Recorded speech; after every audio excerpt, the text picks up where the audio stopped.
All right. Well, it's probably time for me to pass over um to our guest speaker for this month.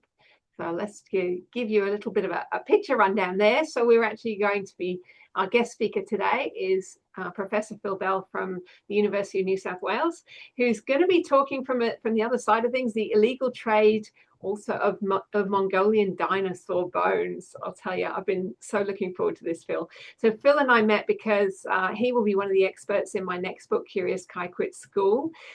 Curious Kai is actually heading out to Lightning Ridge, one of the only places in the world that you can find opals, and the only place in the world that you can find opalized dinosaur bones.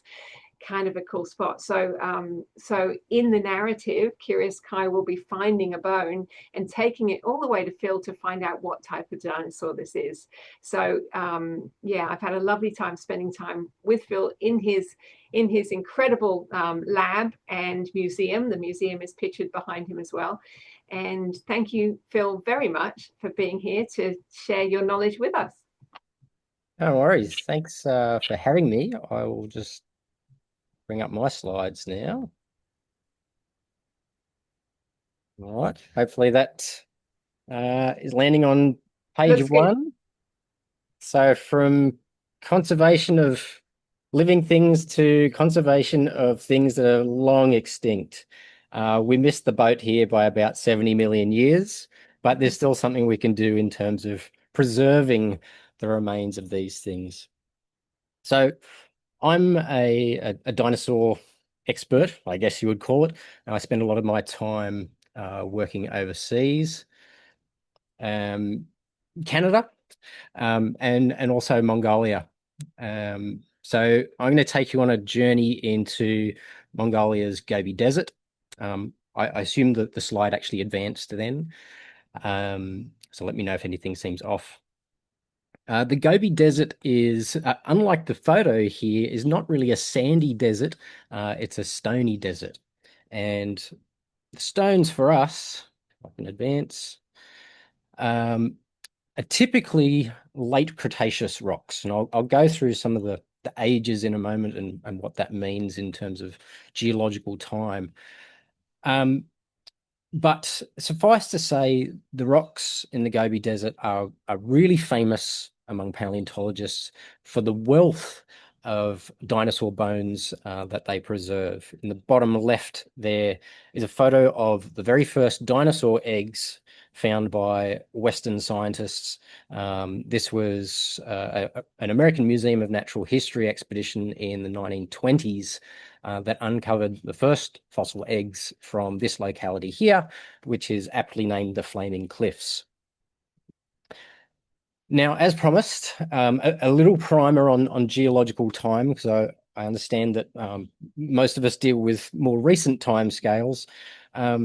So life has been around for about 500 million years, which is broken up into different time slots, as you can see in this picture here. So modern day up the top, 500 million years or so down the bottom. Now, dinosaurs occur in the Mesozoic era. This is a period from about 250 million years ago to 66 million years ago. The rocks I'll be talking about in Mongolia are around about 70 million years old, so close to the end of the demise of the dinosaurs.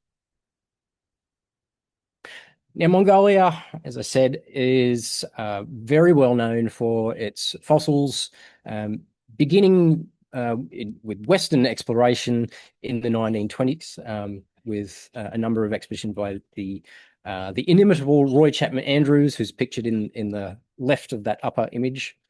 And it was on that, or one of those expeditions, that they found the first dinosaur eggs.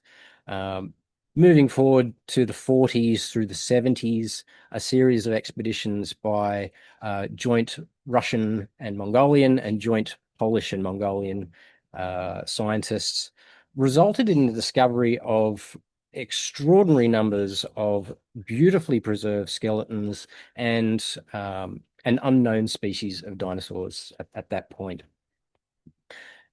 Those expeditions were so successful that they've become kind of folklore in paleontological circles. And some of the discoveries that are shown in these photos here, I guess, tell the story why. The skeletons are beautifully preserved. Some of them, like that pair of arms in the middle there, were so enigmatic at the time that they captured our imaginations.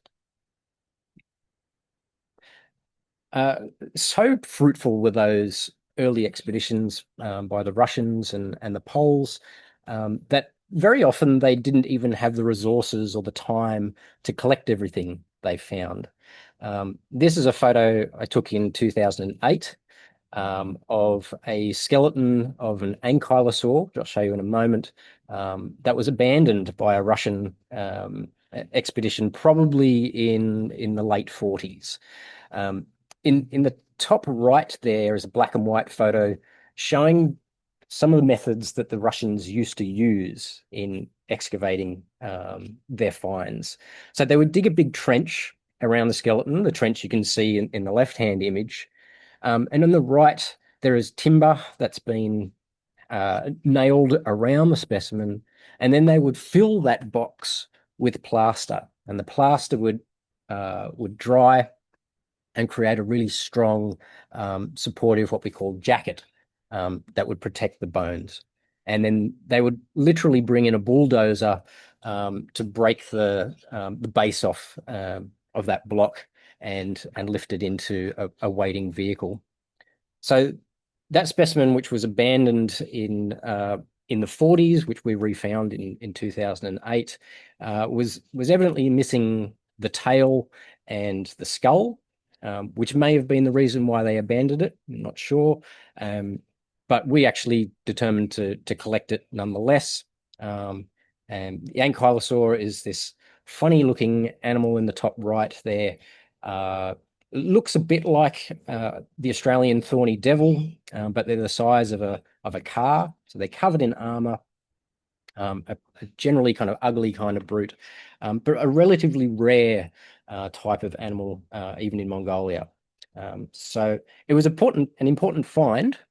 And this is the prepared skeleton as it looks today. So you saw in that previous photo, we kind of broke it up into three sections following natural breakages in the rocks. And the animal is preserved or exposed here, lying on its back. So you can see, hopefully, actually, I can use my cursor, can't I? So the vertebrae running down here, the hips are down in this region, all the ribs on either side of the vertebrae. And then along the edges, these big spikes, which are the armor belonging to this animal. And so, 60 years after it was abandoned, we actually published on this very specimen because it still contains some important information. So my introduction to Mongolian dinosaurs started in 2008 on that same expedition as a PhD student. And I was studying this animal. This is a thing called Saurolophus, a huge plant-eating dinosaur, about the size of a T-Rex. And this particular species only comes from Mongolia's Gobi Desert.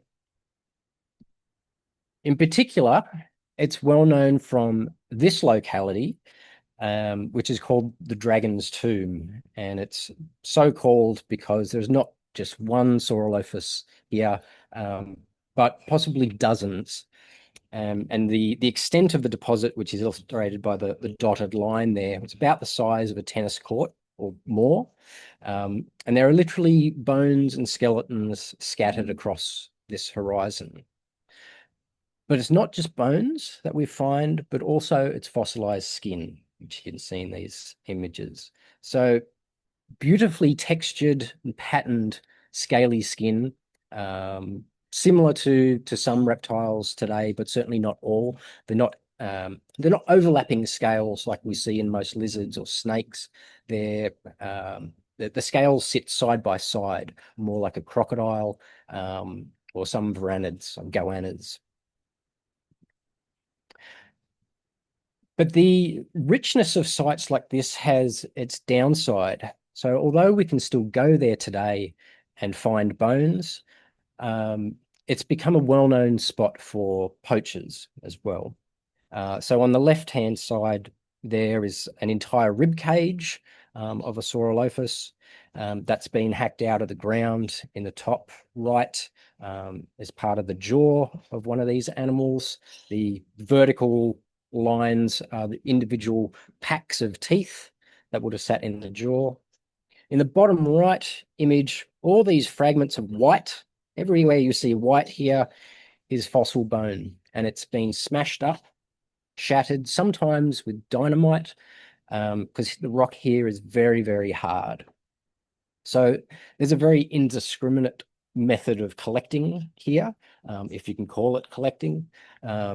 More trophy hunting, I would probably call it. There's a couple other photos from that same trip. On the left there is remains of a relative of T-Rex, a thing called Tarbosaurus, so a big carnivorous dinosaur. The bones of the legs, which are mostly in front of me there, have been smashed up in the search for things that are more easily saleable. So things like teeth and claws, or a skull and jaws, if you can find them. This was typically what the poachers were after some time ago. On the right there, these are some bones of a Saurolophus, so that same animal that I was there to study. I've pieced them back together in this particular shot, but they were thrown down the hillside behind me, again, hacked out of the ground in the search for something that was a bit more interesting than just legs and vertebrae. This is a short, very short video that I took last year or the year before, just showing one of these poached sites. So just as a primer, all the splinters of white that you can see in front of you, this is all bone. So hopefully, here's the remains of a poached theropod, probably an ornithomimid. And that's bone downhill. Big metatarsal. Yeah. Let me go to that. There's another toe here. Another toe there. More. This is what we deal with in Mongolia. Poaching fossils is big business. So the kind of crater that you can see on the right there, that's where this specimen would have originally been. So they've hacked out everything in the search. Again, probably looking for the things like claws. These types of animals don't have teeth, so that would have eluded them. But again, looking for things that are easy to carry and easy to sell on the black market, or even on eBay for that matter. So fast forward, or from now, rewind to 2010. This is the specimen that kind of broke the whole system. This is a skeleton of Tarbosaurus, so a relative of T-Rex. And this skeleton appeared in New York at a very public and a very kind of well-to-do auction by Sotheby's. And fortunately, there was a Mongolian paleontologist in New York at the time, and she noticed what was proudly on display for sale as a Tarbosaurus that hails from her homeland. Now, there's a painful loophole in the legal system where, although fossils are illegal to export out of Mongolia, once they're out and in another country, they can be legally sold. You are just dealing with contraband products at that point. But in America and in many other places, if those fossils end up there, then they can legally be sold. So that paleontologist was able to halt that particular that auction and bring it to I guess the public's attention, and certainly to the legal department's attention. And on the back of that, many fossils were eventually repatriated to Mongolia that had been illegally exported, but then legally sold. And uh, you might recognize the Hollywood actor there, Nicolas Cage, who got caught up in this, who legally purchased one such skull of a Tarbosaurus that had been illegally taken out of the country. So he, like many others, had to return their contraband goods. So why is there this black market? Well, the price tags on these couple of examples say it all. $44 million for this Stegosaurus on the left, and $30 million for this Ceratosaurus on the right. Huge sums of money. In both of these cases, these are the best skeletons of these particular species of dinosaurs known. And in both cases, those skeletons have been lost to science. They've now disappeared into private collections, probably sitting with someone's Rolls-Royce collection, so they can show to their wealthy mates. It's a really disturbing trend in the fossil trade. And one of the things that came out of the legal proceedings of all this was that there was the question of provenance. How can you say for certain that this skeleton of Tarbosaurus, for instance, came from Mongolia? Even the American Museum of Natural History paleontologist Mark Norell said down here, we can only be reasonably certain that such a dinosaur came from Mongolia. But to someone like me, that's an incredibly frustrating comment, because it's like saying to someone like Wong, how can you prove that sun bears come from Borneo? They only come from Borneo, just as kangaroos only come from Australia, just as Tarbosaurus only comes from Mongolia. So we can be 100% certain that these things come from where we say they are. Finding the provenance, the original location of a particular fossil is not only important for the legal reasons, but for scientific reasons. And I'll take you on through this example in the Canadian Badlands of Dinosaur Provincial Park. Dinosaur Provincial Park is another exceptional place to collect dinosaurs. These badlands expose rocks that are a similar age to those of Mongolia. It's an area roughly 20 kilometers long by up to 7 or 8 kilometers wide, exposed along the banks of the Red Deer River. There are around about 40 or 45 different species of dinosaur that have been found from these deposits alone. And that's about 5% of all dinosaur species that we know of. So just for one area of Badlands, it's a phenomenal diversity of species. Now, that sounds very impressive at face value, but if we look at the geology carefully, if we look at the rocks, they're not all the same. And in fact, we can divide them into 3 different, very different packages, if you like. And we've given them different names. Down the bottom is the oldest of the formations, which we call the Old Man Formation. And then the upper portion is divided into the lower and upper Dinosaur Park formations. And reading those rocks, we can see that they represent very different environments as well. At the bottom, the Old Man Formation represents a relatively inland environment of braided rivers, so rivers that were moving a lot of sediment around. In the Dinosaur Park Formation, we're getting closer to what was the inland sea at that point. The gradient of the slope, the land, is much lower, and so we get slower moving, meandering rivers.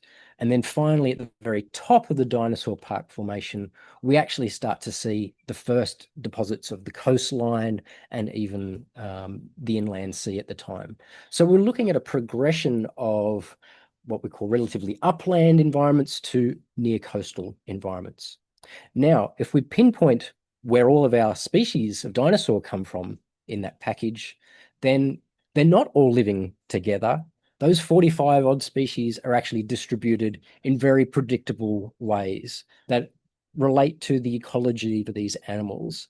Each of these species, just like modern species today, have a very nuanced and refined environmental preference.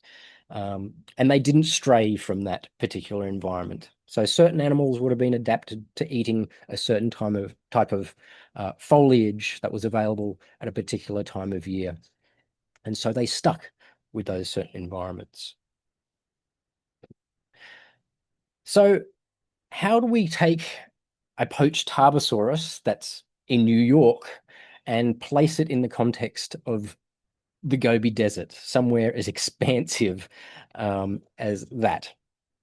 It doesn't seem like an easy task. And even if you were to go to one location like this one, you can see the variability in the rocks and the different types of environments that would have been present back in the Cretaceous. And those different kinds of rocks actually give us a clue. So from this photo, you can probably make out there are different colors of rock. Some of the rocks kind of protrude from the cliff edge. That's because they're harder, and others are a bit more recessed because they're softer and they weather out quickly. Now, all of these properties are because of the different types of minerals and elements that are present in these rocks. So a red rock should have a certain composition compared to one of the grayer or tan-colored rocks. Now, theoretically, we should be able to identify what those particular elements are and the concentrations of elements in those rocks. And each of those rocks would then have what I call a geochemical fingerprint, a unique fingerprint of their elemental composition. If we were to then travel around the Gobi Desert to some of these locations that I've marked here, we could then potentially build up a complete picture of the geology of the Gobi. And just maybe then we could find what our geochemical composition of our poached Tarbosaurus is and find a nice match for it. So in order to do this, I had a number of questions.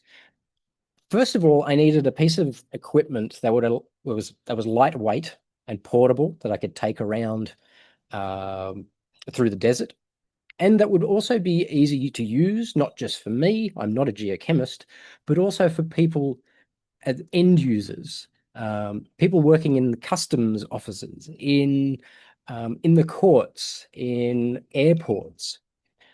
And that piece of kit should be relatively easily attainable too. And so, not overly expensive. And we want rapid results. There's no point in waiting weeks or months, sending off samples to a lab to get your results. And fortunately, there is just such a piece of kit that allows us to do this.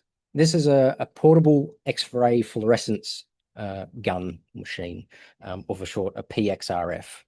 And within the space of a minute or so, on the right-hand side, you can see the elemental composition, SK, Ca, Sc, and so on, and the percentage or parts per million that particular element makes up that particular rock. So since 2016, I've been traveling around the Gobi, going to different parts and different well-known fossil localities and doing exactly that, recording the geochemistry using this handheld gun and building up a fingerprint of not only the different localities, but the different formations, the different types of rocks that occur across these formations. This is what it looks like out on site. The Gobi Desert is a vast area. It extends into northern China as well, but all of my efforts have been concentrated on the Mongolian side of the border. We have some pretty glamorous camping setups out there. We've teamed up with a tour guide operation called Mongolia Quest, who take care of all our logistics for us. I simply name the place and the date that I want to be or want to go, and they take care of everything else. So we have drivers, we have cooks, we have camp logistics staff, we have hot water on tap. So we're very well looked after, and we can just concentrate on the work that's ahead of us during the day. And when we're out on site, it's simply a matter of walking. There's no real method for finding fossils other than keeping your eye on the ground and looking for weathered bits of bone that might be falling out of the hillside. Here's a couple of the highlights from our expedition last year. In the right-hand side is a beautifully preserved mammal skeleton. So this is a contemporary of the dinosaurs. It's about the size of a rabbit and just perfectly preserved. In the top left, we're taking out mostly a small theropod, small carnivorous dinosaur, but there are scattered bones of lizards, of mammals, and a variety of other things in the same block. We've covered it in plaster and hessian here, giving it a protective case to take it out of the ground. There's fossil footprints here, and on the left here is an amazing Tarbosaurus tail, which is actually at the Dragon's Tomb, which I showed you earlier, and it's preserved skin as well. So that's a really exciting find. So returning back to this whole geochemical fingerprinting thing, we published this in 2017, our preliminary results, but as I've indicated, the work is still ongoing. And the two kind of flow charts on the left and right there just illustrate that we're able to not only distinguish where a particular fossil or skeleton comes from in terms of the location, but also the formation. So particular discrete package of rocks within that location. So the predictive powers are really exciting, really promising for helping to repatriate some of these poached fossils. This is some of the subsequent work that we've been able to help with applying these methods. This is a poached, well, it's 3 poached skeletons actually in this one particular jacket. It was seized at a customs checkpoint at the airport in Mongolia. It was very inadequately collected, clearly a rush job, but it preserved 3 skeletons of what was then an entirely new species of dinosaur. So a really significant specimen that was very close to being lost. And we were able to apply these geochemical methods to help identify where it had come from in the Gobi. This is another example. I showed you the photo on the left there earlier on. So this was a pair of arms that was found by the Polish-Mongolian expedition in 1971, I think. All they found were these gigantic arms, which they named Dinosaurus. And they're so bizarre, so unlike anything else, that fossils like this really captured the imagination of paleontologists and the general public worldwide. Until 2013, I think it was, these arms were all that was known of this particular species. What the rest of it looked like was a total mystery. And then there were 2 poached skeletons that were found. The remains of them were found still on site in the Gobi. and parts of the poached skeleton, including the skull, remarkably turned up in Brussels, in Belgium, and was acquired by a colleague of ours at the Natural History Museum there, who, of course, recognized that this was something entirely unique, and was also something that was from Mongolia. So there was an enormous effort then to repatriate the skull and the remains.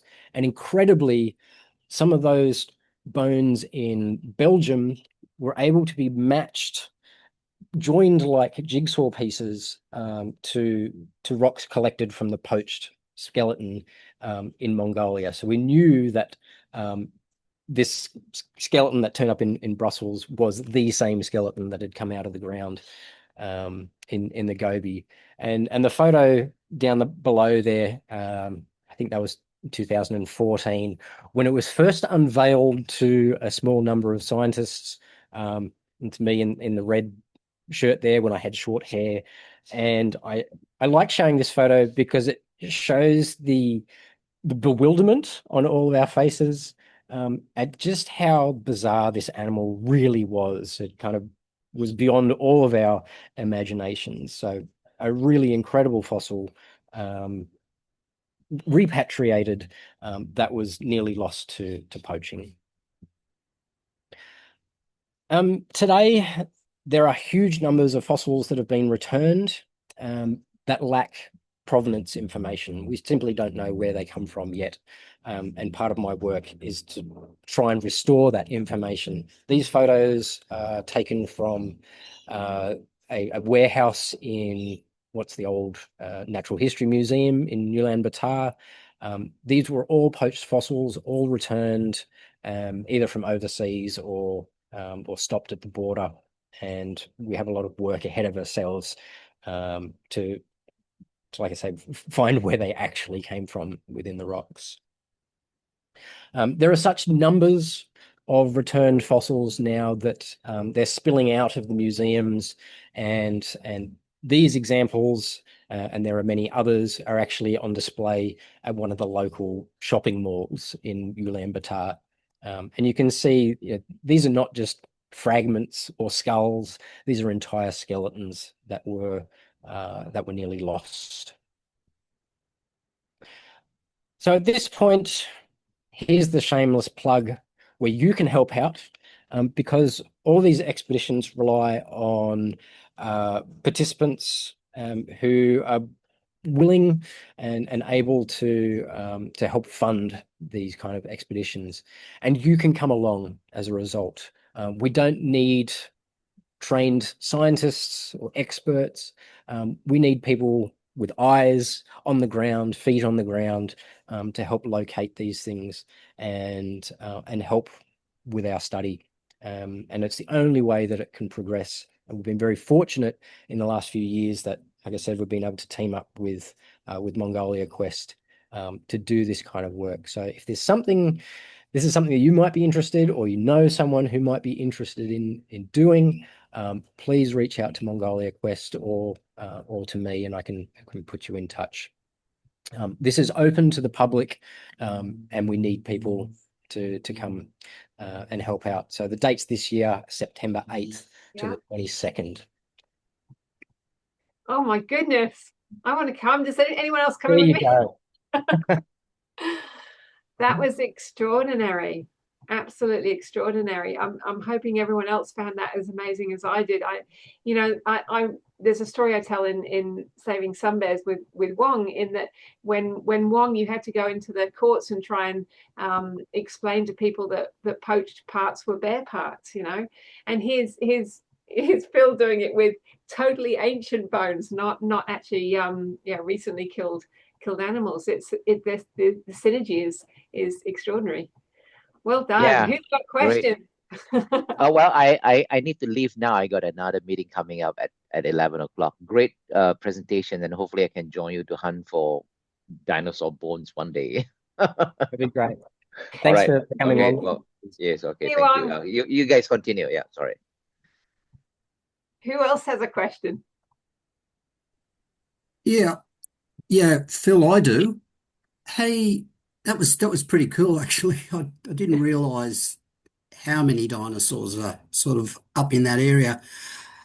You've got the benefit of science on your side and this predictive models, etc. Poachers don't. So are they organised or opportunistic? And does Yeah, it still happen? it's a really good question.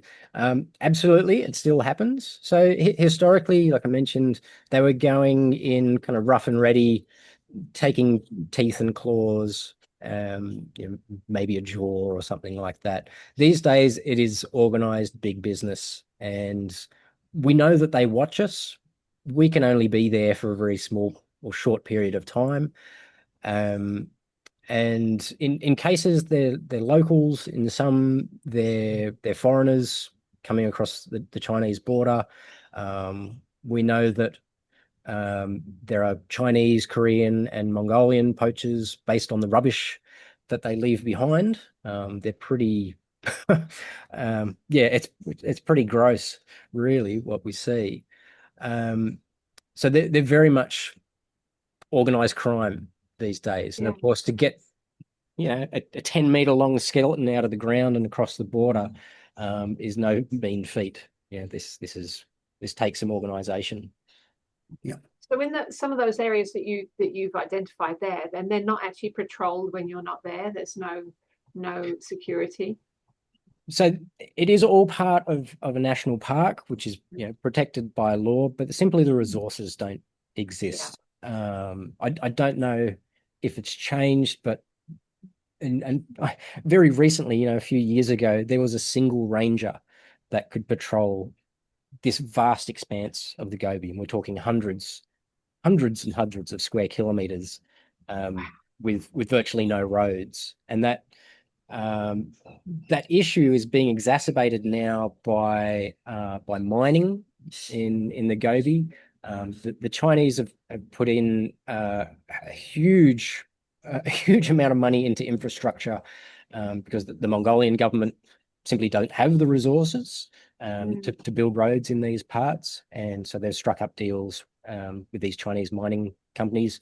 Australia is also involved too, so I'm not pointing fingers, or maybe I am. We're equally responsible for changing the landscape here. With this idea of repatriation, is Mongolia prepared to repatriate the number of potential skeletons they might get back? Well, I think they've become overwhelmed now with the number of things that have been returned. So there were, what is now the Mongolian Paleontological Center, which is who I work with. They're a branch of the National Academy of Sciences there. So they're kind of the government fixture in paleontology. They're out of space. And so they struck a deal with the National Museum in Ulaanbaatar to take a lot of this stuff that was coming in from overseas. They're now overflowing, and as I said, some of those skeletons are now turning up in the malls because they need somewhere to put them. So it's an unusual place to go and see a skeleton, but kind of cool as well, right? So do you think over time that they'll start making their way overseas again, but actually have their provenance sort of measured or recorded? Is that a way out of this dilemma? Well, it's still illegal. Gone are the days, hopefully, of colonial paleontology, where you basically get fly in, fly out scientists who smash and grab and take their findings back. And that's a big issue in so many countries.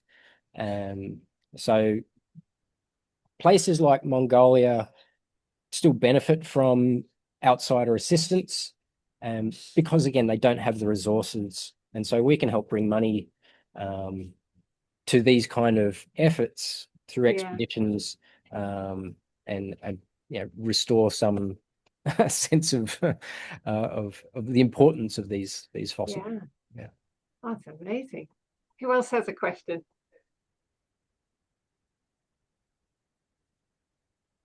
No, looks like we might have run out.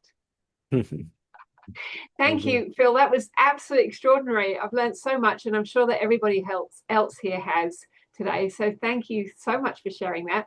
I can't wait to share some of your other knowledge with kids in the next book. So so everyone keep on top of me, and I'll get writing and get that done.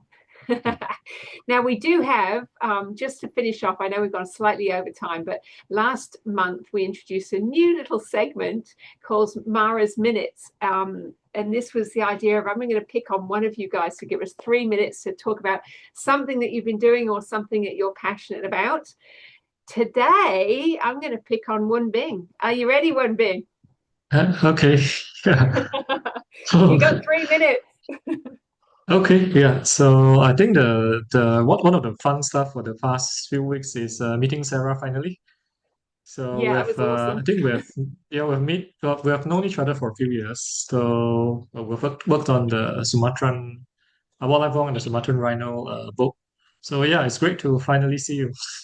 It was just it was a Yeah. delight. We went out for Chinese together, and it was on the last day of Chinese New Year, so it was good timing. Yeah.